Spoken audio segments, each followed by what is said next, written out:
become death, the destroyer of worlds. Today we're going to be seeing a clip from Mr. J. Robert Oppenheimer, the father of the atomic bomb. And we're going to be watching together, which is perhaps one of his most famous clips, in which he uttered the words, "Now I am become death." Let's understand a little bit about the background to this story.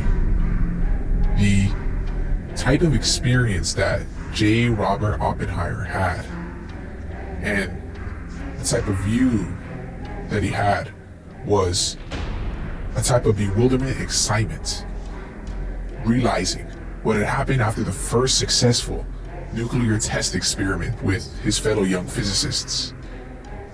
And during this time period, we cannot help but imagine the type of things going through the mind of all the people. J. Robert Oppenheimer does give us a little bit of insight into what was going through the mind of his colleagues.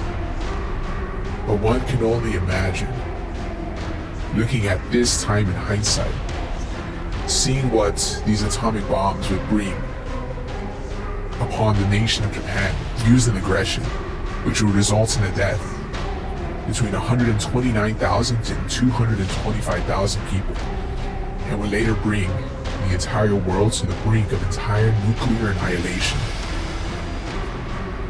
Let's go back together in time and see this clip in glorious color.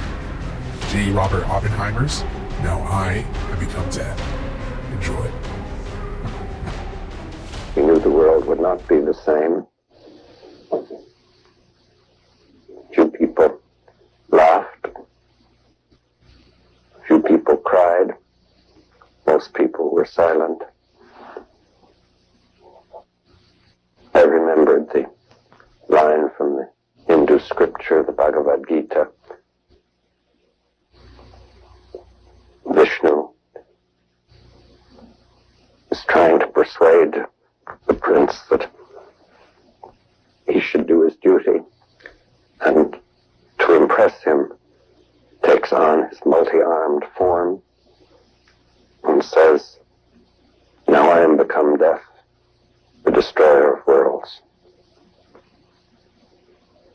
I suppose we all thought that